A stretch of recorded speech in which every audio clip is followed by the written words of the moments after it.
What's going on, everybody? It's your boy, man, up here. Oh, shucky ducky now. Time to ring that bell. All righty, here. Today's topic is going to be kind of one of our favorites, our top five. I got my regular tag team partners with me today. You know what your boy Cedric D in the place to be. What's up, Joey? Hanging out, ready to talk about this exciting topic. As y'all probably noticed, all three of us is holding very different brands of the U.S. title. Because this title's been around for a long time, since I want to believe 1975, if I'm not mistaken. Oh yeah, and it's been held by a lot of great people, a lot of great champions. We all have our opinions on them, and that's what we're going to talk about today: the prestige of the United States Championship. Now, before we get started, I want to start off a little bit different. Mr. Joey, can you start us off with giving us a little bit of history with the United States Championship? All right. Well, I mean, I know we have some fans out there. I know Chris Thermo commented that this is his favorite championship belt. There he is. There's Chris. What up? Hey, Chris. We're happy to see you here. So, back in ye olden days, back in the territory days, a lot of NWA territories had their own version of the United States Heavyweight Championship for the same reason, for obvious reasons, because, and the WWE did too, a long, long time ago, had their own United States Championship. And the reason is because they all recognized the NWA World's Heavyweight Champion, but when they had championships such as the Mid-Atlantic Heavyweight Championship, the Florida Heavyweight Championship, that seemed less prestigious, so they decided to create a title like, in Georgia, they had the National Heavyweight title, but, and we're talking about more famously the Mid-Atlantic version of the United States Heavyweight Championship. And in 1975, Mid-Atlantic was starting to try to, seem like a bigger deal, seem to, want to appeal to a bigger audience. So that's why they developed their own United States Heavyweight Championship to be the primary main title for Mid-Atlantic Championship Wrestling. Gotcha. So with that little bit of history that Mr. Joey just gave y'all, once again, I want to bring y'all attention to all three of us holding different variations of the United States Championship. So that is today's topic. We're going to talk about our top 5 favorite champions. Now, I will give a disclaimer on mine. Mine is not a top 5. Mine is just my favorite, period. Yeah, I know. You're already raising Cedric's blood pressure. I know. That's why I did it. All right. Chris said me and Cedric are representing the 2 favorite versions of the United States Heavyweight Championship. Yep. Yes. All righty. Of course, mine is a custom made. I had this made. It never was ever designed to use it. Hey, bring that closer so everybody can see that bad boy, man. All right, hold on. It is awesome. It is. It's very nice. Very nice. That's definitely better than what WWE has right now. Yeah. Agreed. All righty. So with that being said, let's go ahead and get to our list here. Put that back. Okay. Let's start off with you there, Mr. Said. Who you got for your first one? For my first one, I'm going back to the WCW. Are we going 5-1?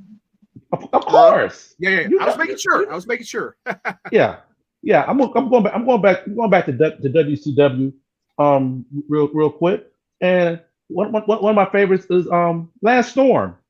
And the reason I said Lance Storm, first of all, he's a freaking technical freaking marvel.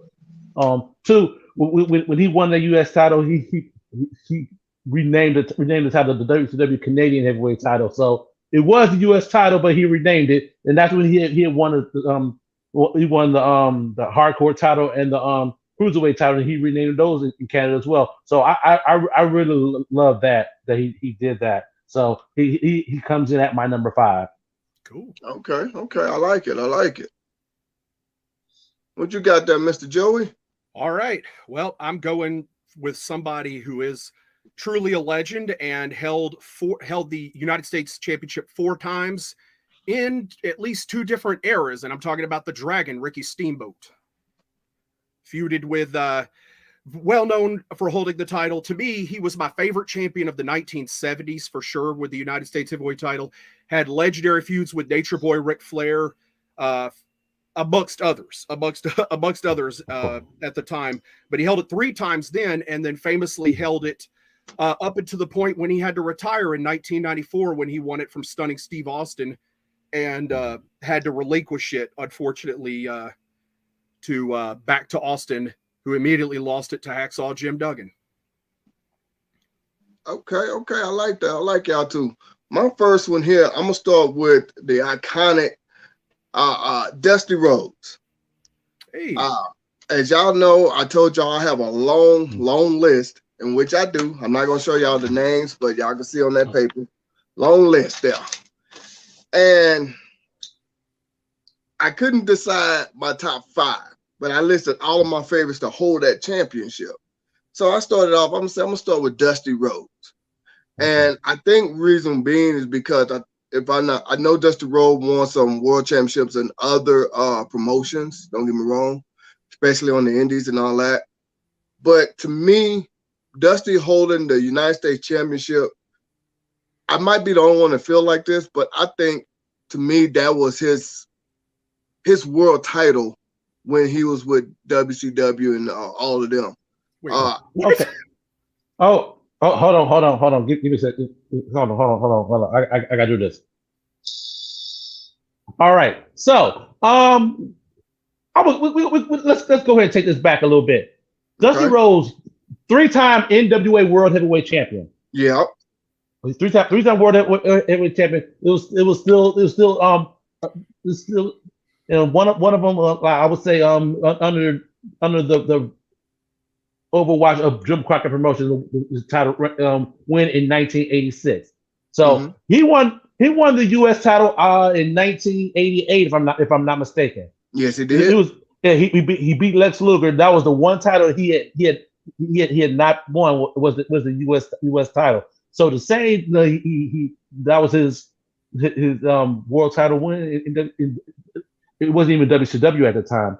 Well, I know, but what I'm saying is, I know he won other world championships and other promotions. No, it was in the same company. No. I know he won some before. That's what I'm trying to say.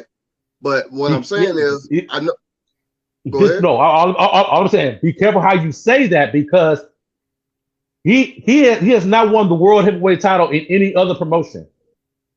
He has not. No. Okay. All right. Maybe I am wording it wrong, but what I'm saying is, I'm confused. Yeah. What I'm saying is, I know he won the world title in other promotions. That's what I'm saying. But for me personally, him winning the United States Championship, I think he should have won the world championship when he went to WCW, WWF at that time, now WWE, but he never did.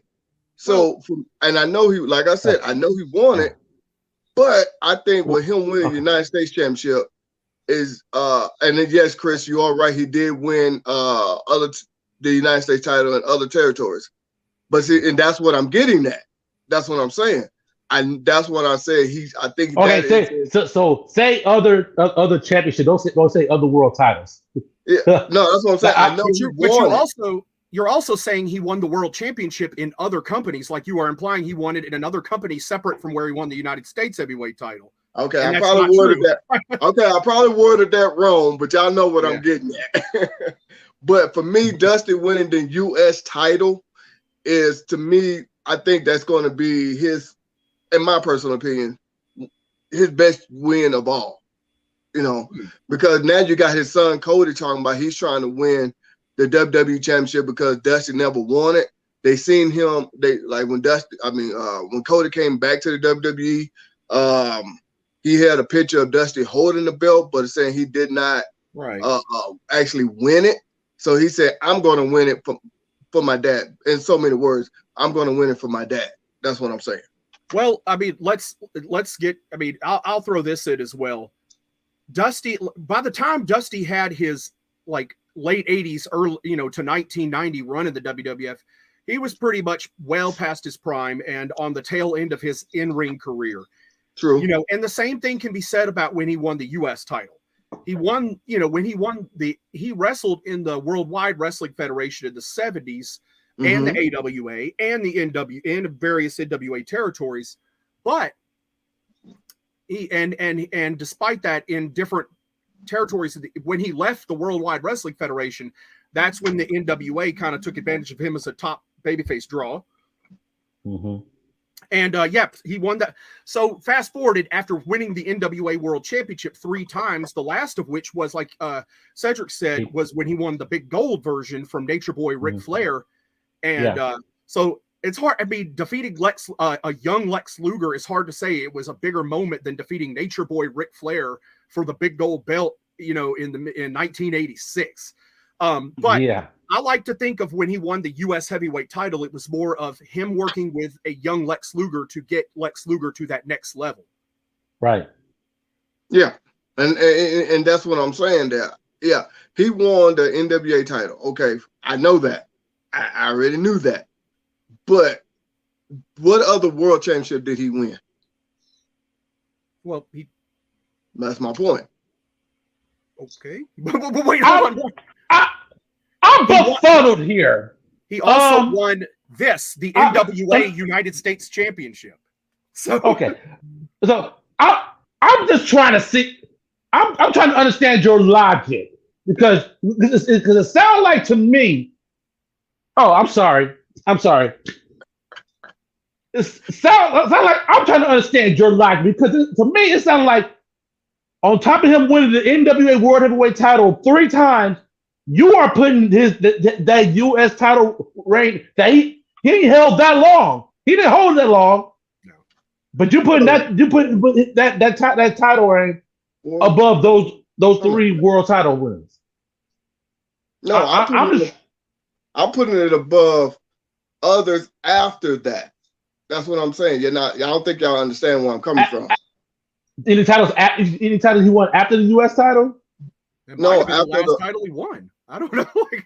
That was like he was on the tail end. That was like one of the last titles he held. He was already. I know he was on the end of his career. I know. We all know that. But I'm just saying, after he won a world championship, just put it like that. What is another world championship that he won? And that's what I'm getting at. When he came back to the WWF, he was, like I said, he was kind of past his prime, and Hogan was on top. So it's not like they were going to take a 40-something-year-old Dusty and make him the champion over Hogan. And I understand why.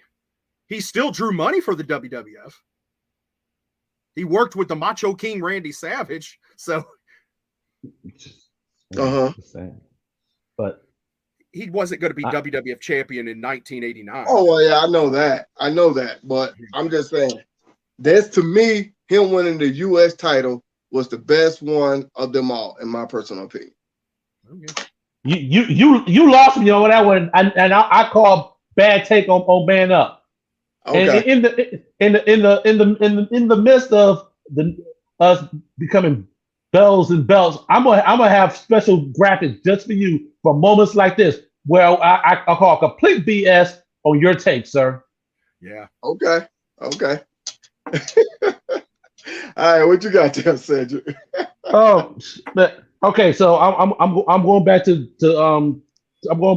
Man Up territory on this one, and I'm gonna say John Cena. And the reason I'm gonna say John Cena is when he after he beat Rusev for the title, the U.S. title, folks felt that he should have won at WrestleMania.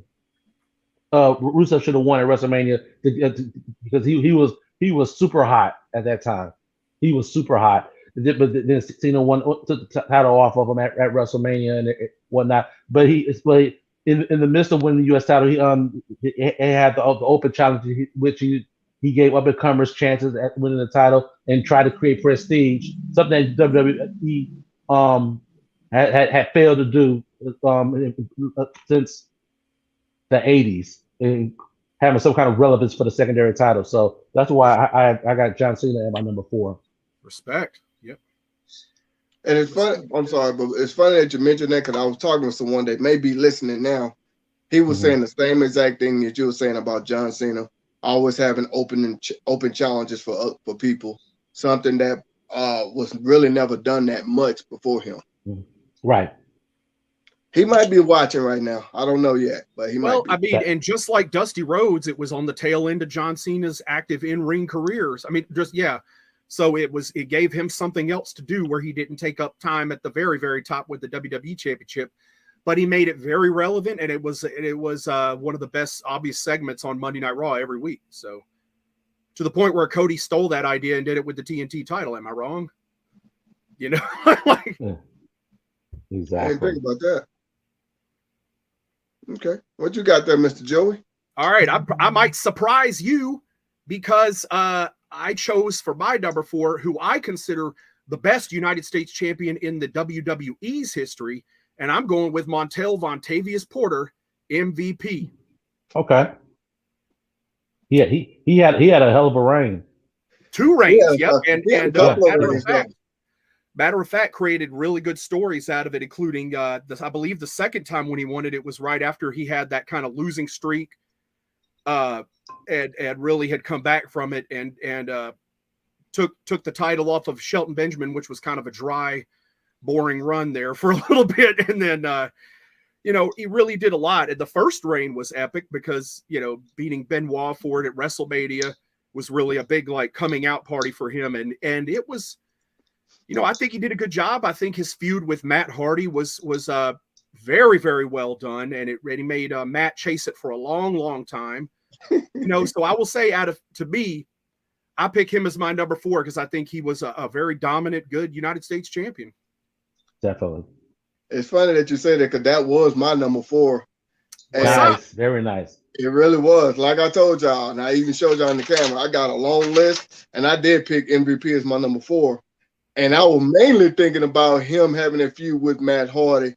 Yeah. Non-wrestling feuds, I guess you could say, when he made Matt Hardy play a game of basketball and stuff like that. It was good. It was a good little storyline. Get that belt. He even lost it to Matt one time and got it back. And I do remember that long-ass losing streak. And I remember JBL handed him a United States Championship ring at one point, stuff like that. Talking about he's the greatest U.S. champion of all time. I mean, I forgot about that. That's opinionated, but whatever. But it was cool. That was a good storyline. It really was. And then also too, I know he wasn't U.S. champion at this point, but I remember he had that feud with Kane. You know what I'm saying? He was always running from Kane. And it created another storyline with him and Mr. Kennedy, and also too with the Undertaker involved and all that stuff as well. And I know that came, way after, but I just wanted to bring that up. But I did like that storyline with him with the U.S. championship, and then also too, I want to say it was 2020 during the pandemic when they was in the Thunderdome. He introduced the new title and all that good stuff. With Bobby Lashley and all that. Yeah. That was I gotta say he is a good U.S. champion, but woo-wee. Yeah. You can't argue what MVP did with the title. I'll put it like that. He was, let's be honest, him coming back to WWE during the pandemic was one of the best things. Rey Mysterio, I don't think Rey Mysterio was the U.S. champion. I'm lost now. He held it. What? Yeah, he was Intercontinental champion. Nope, he held the U.S. championship. Yes, somebody's got to confirm that. I'm pretty good on my history now, and I'm like, when did he have the U?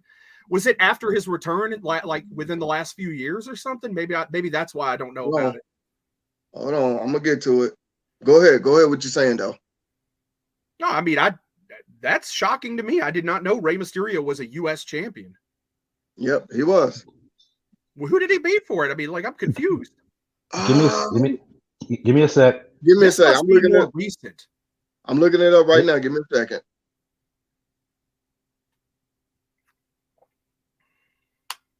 Go ahead. What you were saying, Joe? While we look this up, go ahead. I don't even know what I was saying now. I'm shocked.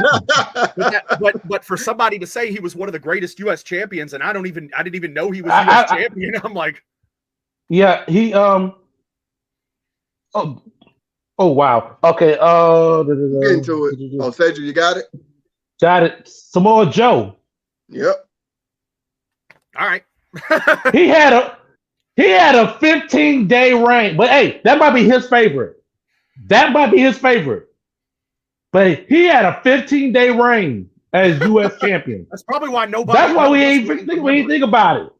Yeah. See, and that's what I was saying. See that this person says Rey Mysterio was their favorite for a short period of time. He said he was one of the greatest. That's what those were his words. One of the greatest U.S. champions of all time with a 15-day reign. Well, I don't know about that part, but make it make sense. Yeah, I can't. Hey, explain that to me. I can't. I mean, only Facebook user. Come on, comment why you think he was the best. You said one of the best. I don't want to get your words mixed. One of the best U.S. Lord. Cedric is a loss for words now. Lord have mercy. I'm going to ask you, a Facebook user, to do your homework now and put a little more effort into this to say he's one of the greatest. All right, who you got there, Cedric? Who you got, Cedric? Hey, my number 3 is Ricky the Dragon Steamboat. Thank you, Joey. Outside of Macho Man, Randy Savage, Ricky Steamboat was my second all-time favorite wrestler. So his first reign was U.S. title reign was 2.5 months after I was born. In 1977. So yeah, like you said, he went back and forth with Ric Flair with the U.S. title. And that alone being one of my favorites, I got him at my number 3. Yeah. Okay. Yeah. Okay. And not gonna beat a dead horse. Joey had an excellent explanation earlier. No, I mean, and I hate to say I put him at my number 5, but I mean, honestly, I could have slid him anywhere on my list. Like it's exactly. Not, it's exactly credit where credit is due. The Dragon, God knows. I mean, every title he touched, he did well with. I mean, there's no doubt. Short of his Intercontinental Championship reign being so short, but U.S. title definitely. He's God, yeah, he's one of the best. Oh yeah, definitely. All right, who you got there, Sid? I mean, excuse me, Joey. I'm sorry. All right, my number 3 is probably to me the greatest United States champion to never win the world title because of unfortunate circumstances. Magnum TA. My man, Joey. And wasn't he the first one to hold this? He was the last one to hold the one you're holding and the first one to hold this one. Even though they call this the Luger, Magnum was the first wrestler I remember this being around his waist. And Magnum is a true example of beyond up and coming, but a guy that was being poised and ready to be the next heavyweight champion of the world and was having fire feuds with Tully Blanchard and, Nikita Koloff and, and the who's who of the best heels in the National Wrestling Alliance of the 1980s. Magnum worked with him and had epic matches. And just, it goes without saying, if you do your homework on the United States Heavyweight Championship, maybe he's not in your top 5, but you can't mention that championship without thinking of Magnum TA. Exactly. Nice. Never thought about Magnum TA at all. All right, well, my number 3 was going to be a guy you just mentioned, that Joey, Lex Luger. All right, that was my number 3 because, like you just said, they called that belt the Lex Luger belt.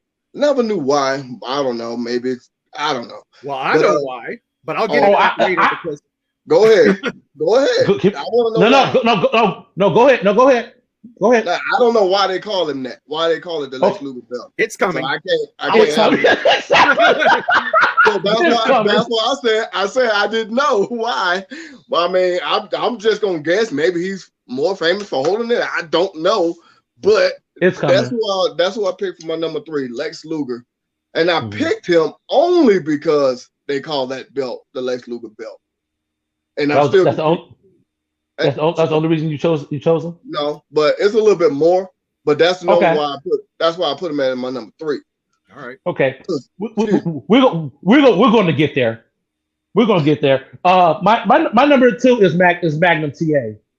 For every reason that Joey said it. Exactly. The I Quit match with Tully Blanchard is one of my favorite matches of all time. Yeah. And he won the belt back from Tully in that match. And yeah. That belt and along with the Missouri heavyweight title were stepping stones to the world title, and Magnum TA was the embodiment of the next world heavyweight champion before his accident. So yep, definitely Magnum TA. Hottest babyface besides Hulk Hogan in the entire wrestling business in that time frame. Yeah, yeah. And Magnum TA, you know, they really played off of Magnum PI. Yeah. That was one of the top shows on TV, and they played that off beautifully. Ric Flair, Wahoo McDaniel, there you go. And they're all from the same era, but you cannot deny it. Ric Flair, you cannot deny it. Exactly. Piper, yes. Yeah, there you go. Exactly. Those are some names right there. Yes. Right. Wow, Piper. Okay. Great. What you got there, Joe? United States with the dog color match with the hammer, baby. Starrcade 83. 83, yes, sir. Seen it, you gotta see it. Old school. Yeah. Old school. Yeah. Who you got there, Mr. Joey? All right, my number 2 favorite United States champion of all time is the one and only ravishing Rick Rude. Okay, I can dig that. Only held it one time, but held it for over a year. I believe it's 378 days. I wrote it down. 378 days. He returned to WCW after his several years in the World Wrestling Federation. And as I think we talked about it before, Cedric mentioned the Halloween Phantom, where he returned at Halloween Havoc under a mask and beat some. I can't remember who he beat. Was it Z-Man or somebody? Real quick, he just dusted somebody, and then he was in an interview segment with Medusa later and took off and had the mask off, and that's when you knew Rude was back in WCW. And the next month, he beat Sting for the United States heavyweight title. And one of the reasons I think his reign to me stands out so well is because he never lost it. It was stripped off of him from injury. He was the leader of the Dangerous Alliance, you know, and pretty much that is the perfect example of a heel stable being built around a heel for the purpose of building somebody up to that main event level. And Rick Rude as United States heavyweight champion was no mid-carder. He maintained a main event status the entire time he was U.S. heavyweight champion, wrestled everybody who was world champion. Wrestled both Sting and Ron Simmons during that time frame for the world heavyweight championship, and really embodied what I hate whenever people say, well, the WWE Intercontinental Championship was always like a stepping stone to the world title.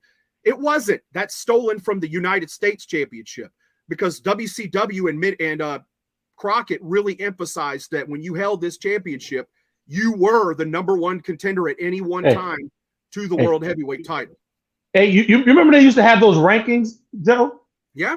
They used to have the rankings, the U.S. champion at number 1 and the world's heavyweight champion. Yeah. But it always, you know, WCW did that well, where it was like if they were waiting to kind of move into a new angle for the world title, they could always slide the U.S. champion in there to work with the world heavyweight champion. And that's one of the things they used to get Ron Simmons over as the world champion, was using Rick Rude and his status as one of the top heels in the company to kind of heat Ron Simmons up. So I think for that reason alone, for Rick Rude being arguably the top heel of the company with Vader, you know, it's for that reason I have him at my number 2. Nice. Yeah, I saw that comment in there, stunning Steve Austin. Okay. He'd be in my top 10. If we were going 10, I'd have him in there. Yeah. Okay. But I don't know. Those a lot of folks. He had a pretty good run, but I don't know if he's in my 10 though, honestly. But because there was a lot of names. But we can come back and we can Another talk about the conversation. honorable. Yeah, we can come back and talk honorable mentions to our list. Definitely. Yeah. I got a lot of them. All right, my Of number course, two. of course you do, man. Why wouldn't you? Why Y'all wouldn't seen you? my list. Y'all seen my list. My number two is gonna be someone who just lost it, and I'm talking about Bobby Lashley. Okay. To me, I don't think he should have lost it right now, but that's the present. I want to go back to the past, a little bit of the past. Like when he won it, when he first won it, I thought, me personally, I thought that was gonna be a stepping stone to something a little bit better. It ended up being, don't get me wrong, because he ended up winning the WWE Championship, but I thought it should have been a little bit sooner, in my personal opinion, and things like that. But I think right now, I think he proved to be a fighting champion. It seemed like every week he took on someone all the time for the championship. He took on The Miz. He took on Mustafa Ali. He just lost it to Seth Rollins a few days ago. Yeah. He took on a bunch of people. I can't think of everybody off the top of my head. But of course not. Yeah, but I understand. He was a credible champion. yes, he really was. He had a very very good reign. I think he should. I don't think he should have lost it. Maybe they got plans for him right now. Who knows? But I don't think. I think. Okay, so that comment right there, that's the exact reason he lost it, because it makes no sense to have Brock Lesnar challenge for the U.S. title. Brock Lesnar has no interest in the Intercontinental or U.S. championships. He just doesn't. Does Brock Lesnar ever won a mid-card title? I don't think so. No, okay. He hasn't. He hasn't. With good reason. He doesn't need it. Exactly. And before we go to our number ones, this would be a good place to caveat. We can recap what has happened over the past week. That title change being one of them, with Seth Rollins winning the U.S. title, and Brock Lesnar coming back to whoop on Bobby Lashley. I saw a meme earlier today. When Bobby Lashley came out, he was doing his fist pumps and everything. When Brock Lesnar came out and gave him an F5, the fans were cheering for one more time. Fickle. These fickle fans, boy, I tell you, man. But yeah, it's crazy. But that's going on, and I'm sure that they are setting that up for Crown Jewel next month. And it was done well, because they did it where they protected Bobby Lashley, where he got beat down by Brock Lesnar, and then Seth still had to work hard to win it. Even in defeat, they made Lashley look like the beast that he is. Yes. So he was protected. So to me, that's the best way they could have done it. They did it well. Yes. And I want to give a shout out to former WCW United States Heavyweight Champion Raven, going in the Impact Wrestling Hall of Fame. And I think that I think he definitely deserved it. He was one of the biggest stars in TNA at the beginning, early on, working with Jeff Jarrett for a while, and then had some time away. And then when he came back, he had that feud with Larry Zbyszko that ultimately, where it wasn't a match feud where they wrestled each other a lot. I think they did have a match, but it was meant to build Raven up for, like, Raven was being pushed back by the management, And then in 2005, he became the NWA World Heavyweight Champion in Impact Wrestling. So definitely one of the early stars that helped build that organization that's been around now for over 20 years. So congratulations. Is Raven in the WWE Hall of Fame? Who? No. Raven, no. Not yet. I think he should be. But hey. Yeah, hey, I mean, Coco Beware's in the WWE Hall of Fame, so yeah. Well, hey, Raven had, I'll say this. He had a lot of great influence in professional wrestling. He was one of the greatest minds, to me, that ever entered the business. And that's, came with its problems for him. But you're talking about a guy with an IQ of 143 who's registered with Mensa as a genius. So he's a legitimate genius. But it's like if you get a chance to see his Hall of Fame speech, he mentioned it, that he's very proud of his feuds with the Sandman and Tommy Dreamer in ECW. And he thinks that if you take those feuds and you put them next to any of the hottest feuds in the history of the business, that they stack up. And I have to agree. Yeah. Yeah. And they're all from his mind. So credit where credit is due. Yeah. Definitely. Just going around the world of wrestling since last Thursday, our last show. Extreme Rules pay-per-view.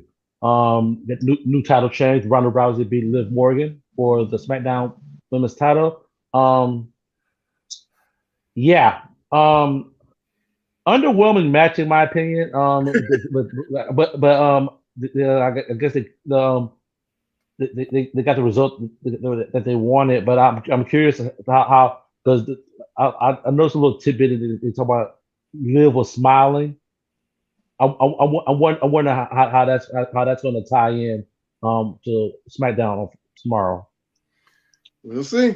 I mean, here's the thing though, a champion is only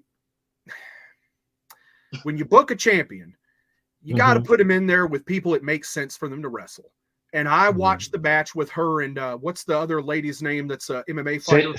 Shayna Baszler. And that was, to me, was painful to watch just because it looked like Shayna was just giving. And she looked like she was doing too much of the giving and not getting her heat in or anything like that. It just looked like she was leaving herself open too much for Liv to do her stuff. And that, to me, all that does is expose somebody and make it look like maybe they're not exactly ready for that spot, and I think same thing with Ronda Rousey. It's just like, you can put the belt on anybody you want to, and WWE's got a long history of doing that. Jack Swagger of putting the belt on people that aren't ready, and that's the problem. The belt itself isn't going to get somebody over. The belt, this is what I will say, and you don't have to agree with me. The belt doesn't matter. The champion makes the belt. Okay. Couple other things. Anything else really stood out to y'all from Extreme Rules? Bray Wyatt. The very first, I mean, who's talking about that anyway? The very first match to me stood out. Imperium versus the Brawling Brutes. That was a good match. It set the tone for the show. It did. It really did. Then, my personal opinion, I gotta give it to Bianca and Bayley. That was a good match as well. So those two matches to me set the whole tone. Now I'm not gonna take away from Riddle and Seth. The fight pit. That was pretty good too. But to me, the very first match, oh my God, that was a match. That was a match. And it was even more impressive is that they came off with their Intercontinental title match the night before. And they would a testament to Gunther and Sheamus. It's good storytelling too, because Sheamus was closer to winning it on SmackDown than he was at Clash at the Castle, but he got screwed, and then he kind of got his win back on the pay-per-view. So it's building towards something else. It lets you know this feud is not over. Yeah, of course. Okay. So that was Extreme Rules. Had AEW last night. I saw that Orange Cassidy is the new All Atlantic Championship. I still got to go back and watch it and everything.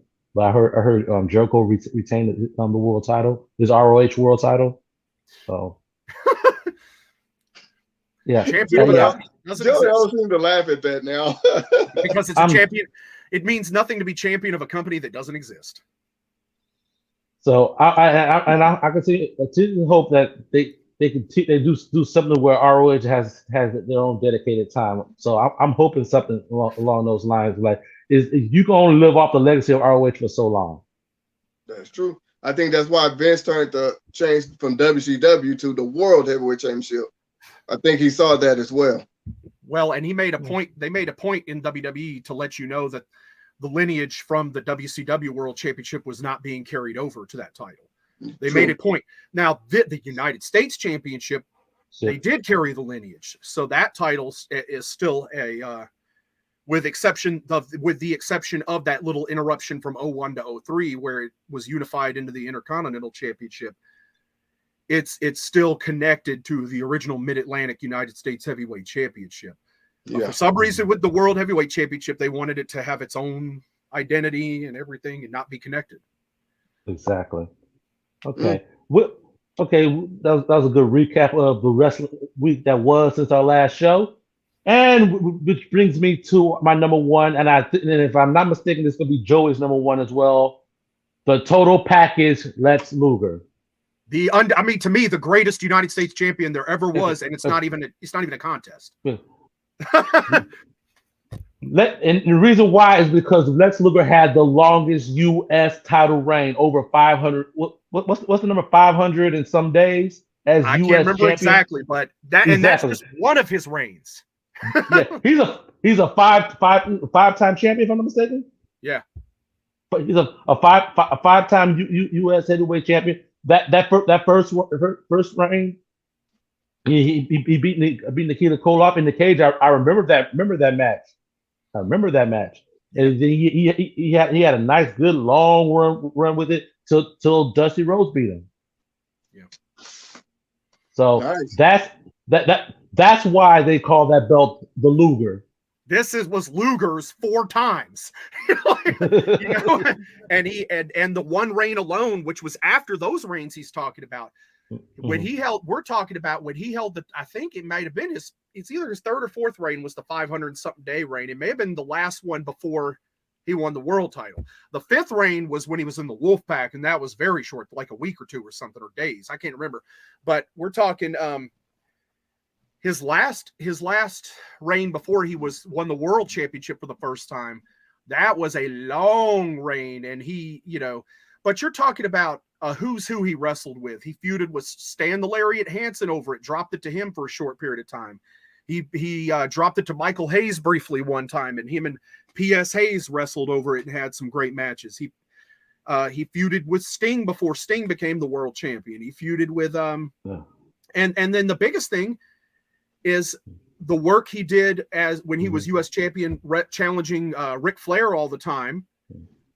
Put him on a pretty equal level to Ric Flair at the time, and that to me that was what made him as U.S. champion so special, because Flair went out of his way even when Luger didn't win the championship to make Luger feel so important and like an equal to him, and that did a lot for the prestige of the championship.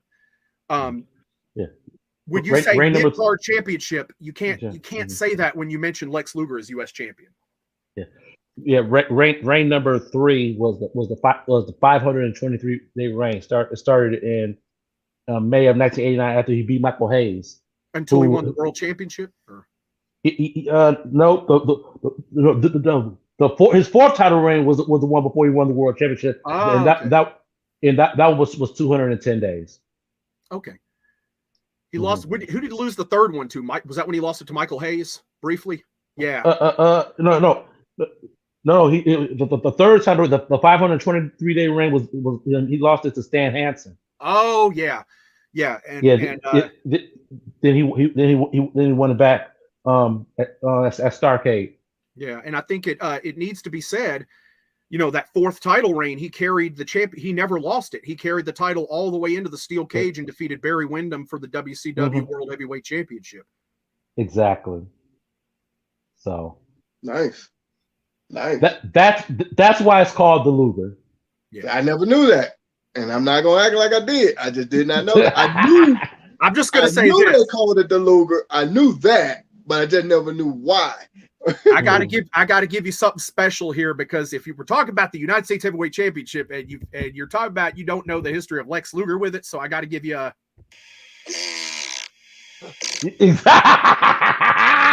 Do it, yes. You earned that one, sir. You earned that one. Okay. But like I said, I just knew that they did. I just never knew why. And like I said, I've always seen pictures of him with that, but I also seen pictures. I only seen pictures with the one Joey got. So I don't want to get that confused. I'm thinking about somebody else with the one you got said. But all right, who's your number 1 there, Joey? Lex Luger. I didn't know both of y'all was number 1. And he was right. Yeah. I need you to wake up, sir. I knew you said that was your number one, to me, like the greatest U.S. champion of all time, to me, is the total package Lex Luger. It's not even close. You know? Yeah. Okay. My number one is going to be someone who might be watching right now, their favorite, and we kind of mentioned him a little bit earlier. I think it was you, Joey, that mentioned him earlier, and that's John Cena. To me, I think with him, you know, always having an open challenge, he's a 5-time U.S. champion. I'm not going to talk about the spinning U.S., even though I think that's kind of controversial, but it fit his gimmick. And we talked about this before in preview videos and off live before when we have our conversation. You know, that fit his gimmick. So I think it was worthwhile for him. And we all know that propelled him to the star that he is now, even outside of wrestling. People always want to, you know, see him. And I'm not just talking about the movies. I'm talking about the Make-A-Wish. He holds the record for all of that stuff, like 600 something, close to 700 wishes. No one is even close. So with him becoming the star that he is, I love the way he started off with that U.S. championship, him feuding with, I know this was before the U.S. championship, but him feuding with Kurt Angle, him feuding with JBL, him feuding with Eddie Guerrero and all of that good stuff. I loved a lot of his feuds and a lot of his storytelling. To me, it was like he was a natural waiting for his moment in the sun. You know what I'm saying? Waiting for his burst to shine. And I think he got that because he even told the story.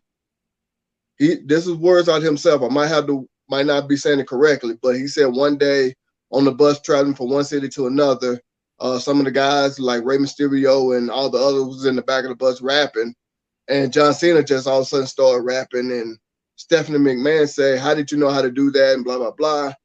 And Stephanie told him, "Why don't you use that on TV?" And that's all she wrote right there. Yeah. And that made him the star that he is. So I think John Cena actually, you know, to me, that's my number one because I'm not going to say put it on the map, but he did bring it to a higher level than what it was at that particular moment. Because we all know the U.S. and the Intercontinental Championship was kind of like diminishing. It wasn't what it used to be. John Cena did bring the U.S. title back to the promised land, I guess you could say. Okay. All right. Putting a bow on the U.S. champions. Some of the ones that weren't mentioned in our top 5 favorites. Nature Boy Ric Flair. Yeah. 709 days as recognized by WWE. As U.S. champion over 6 reigns. Yeah, six title reigns, and he ain't make the list. Greg Valentine. Valentine was in my list at one point, and then I took him out, so he would have been my number 6. Understood? Exactly. He was right there.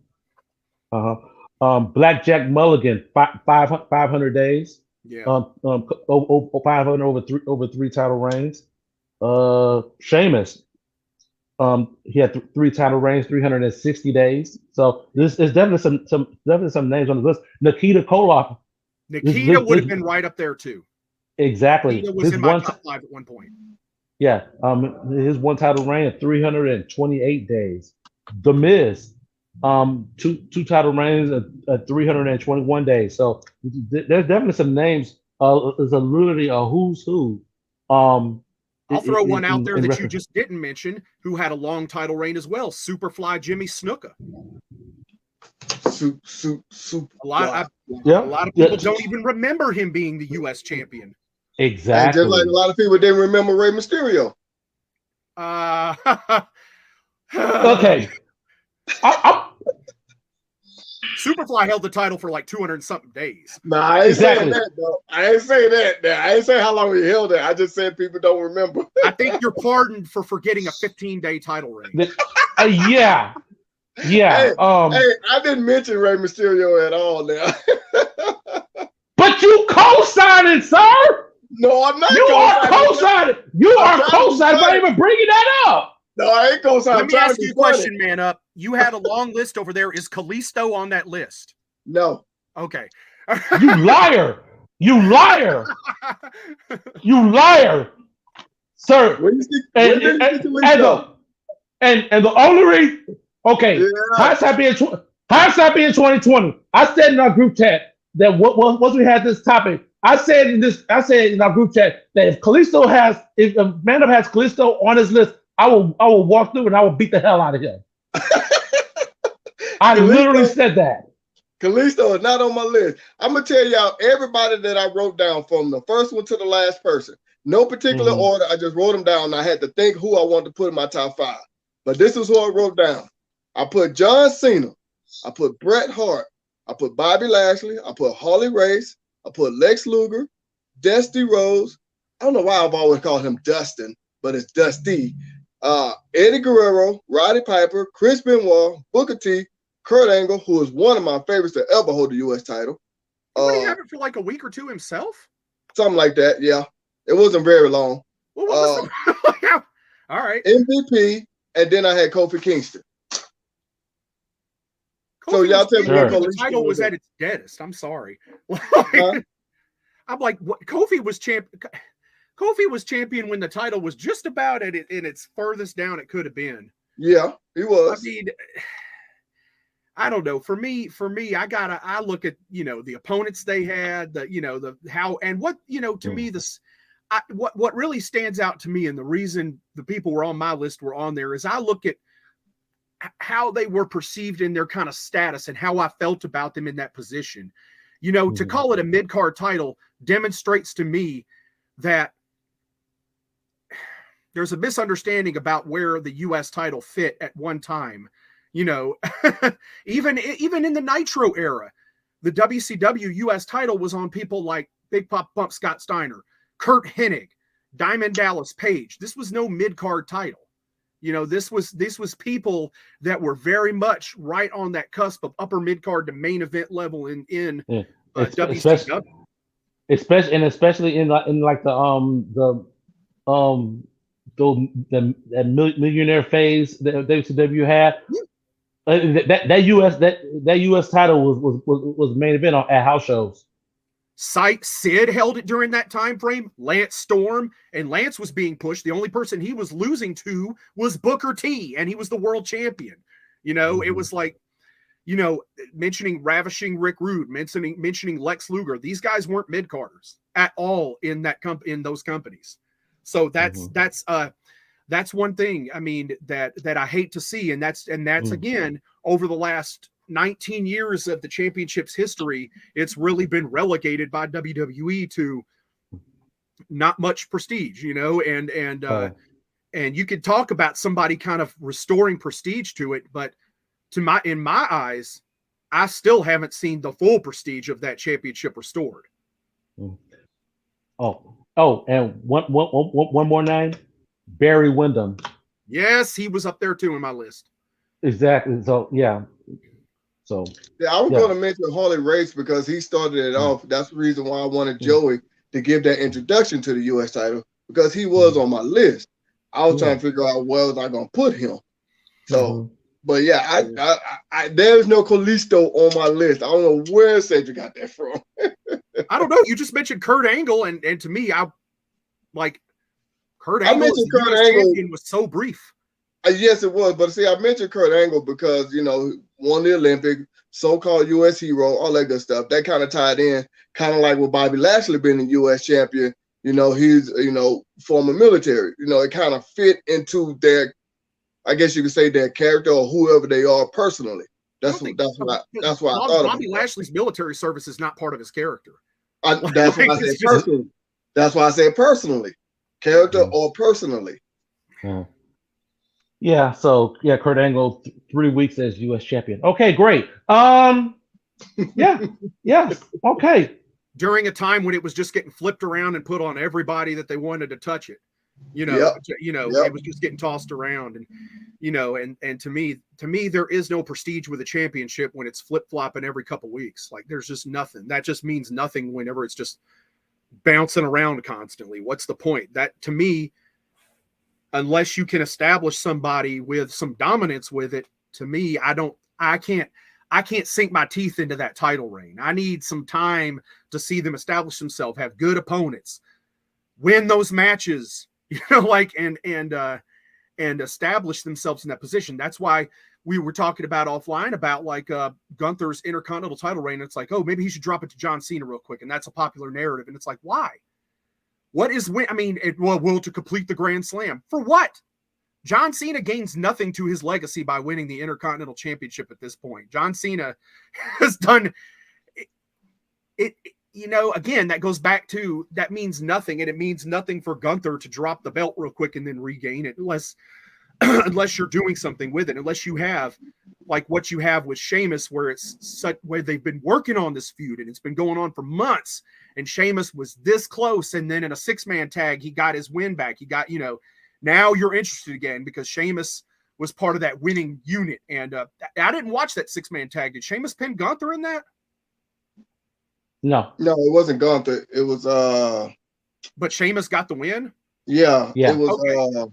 So that's what you call rebuilding that interest in getting his win back and having like, okay, because he had to cheat to win on Friday Night SmackDown, and then you're on the pay-per-view where Sheamus has got his hand raised at the end in any event, like over a team that had Gunther on it. So they're protecting Gunther in a way, but they're also keeping Sheamus as a viable challenger. And to me, that's the mark of a good title reign. Like that's when there's some interest and there's a chase. When the title's flip-flopping all the time and it's not even featured at all, means nothing. Awesome. Exactly. Yeah, that's the reason why he didn't make my list. But but he's one of my favorites to hold it. That's why I didn't mention him in my top 5. Yeah. No worries. You got a good point there, Joey. You got a good point.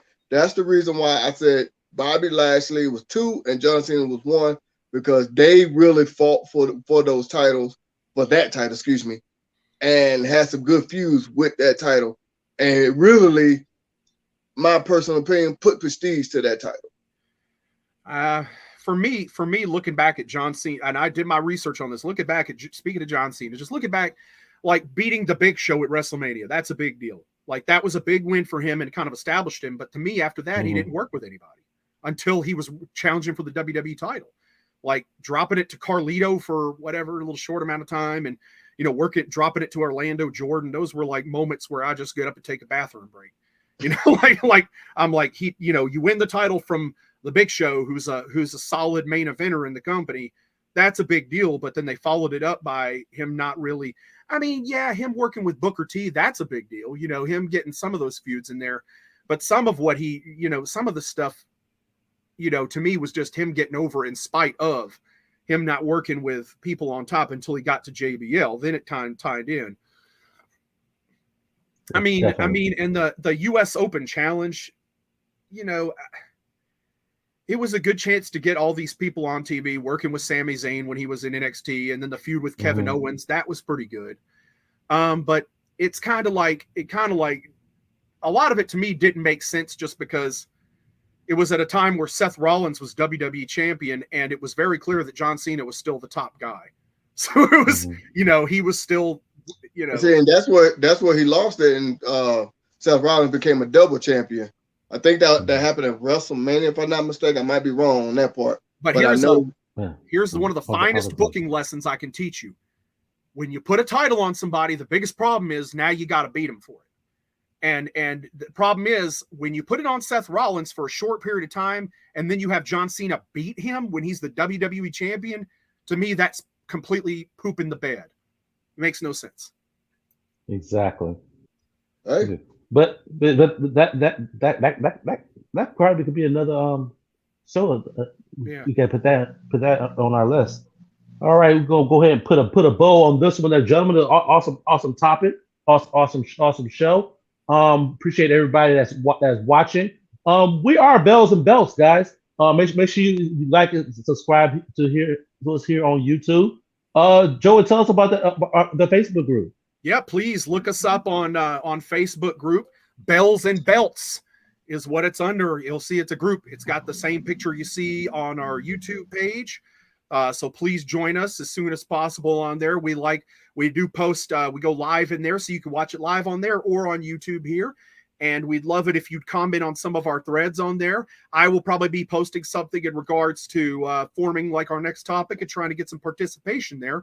But if you're watching us exclusively on YouTube, please make a comment on this video and let us know maybe another championship that you'd like us to cover, because we want to know what you think. Exactly.